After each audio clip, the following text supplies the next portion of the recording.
भारत में जातिगत व्यवस्था के बारे में कुछ बोलिए। बेटे, मनुस्मृति में अथर्ववेद की एक शाखा राम रहस्य उपनिषद में स्कंद पुराण के छठे खंड नागर खंड के अध्याय 239 श्लोक नंबर 31 में एक बात साफ साफ लिखी गई है, जन्मना जायते शूद्र कर्मणा द्विज उच्यते।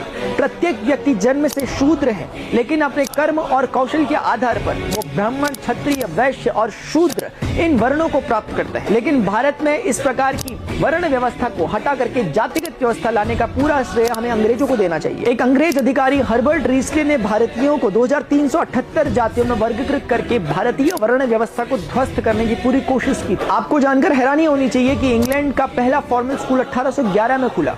उस समय भारत की स्थिति ये थी कि भारत के 7,50,000 गांवों में से 7,32,000 गुरुकुल हुआ करते थे, यानी कि प्रति एक गांव में प्रति एक गुरुकुल, जिसमें 18 तरह की विद्याओं का ज्ञान दिया जाता था। लॉर्ड मैकाले अपने पिता को लिखे एक खत में लिखता है कि यदि मैं भारत पे लंबे समय तक राज करना है तो मैं यहाँ की सांस्कृतिक शिक्षा व्यवस्था को ध्वस्त करना होगा। और इसीलिए 1858 का इंडियन एजुकेशन एक्ट भी आया था, जिसकी ड्राफ्टिंग मैकाले ने। उसके तहत भारतीय गुरुकुलों को गैर कानूनी घोषित कर दिया गया। इतिहास इस बात का प्रमाण है कि G.W. लूथर और टॉमस मुनरो नाम के दो अंग्रेज अधिकारियों ने जब भारत की साक्षरता दर को नापने की कोशिश की तो उत्तर भारत में 97% और दक्षिण भारत में 100% साक्षरता दर्ज की गई थी। माना कि हम आज आजाद हो चुके हैं, लेकिन 1811 में 7,32,000 गुरुकुल रखने वाला यह देश आज केवल 4,000 गुरुकुल पर सीमित हो चुका है। अंग्रेज चले गए, लेकिन अंग्रेजों की अंग्रेजियत हमारे दिमाग में आज भी जिंदा है।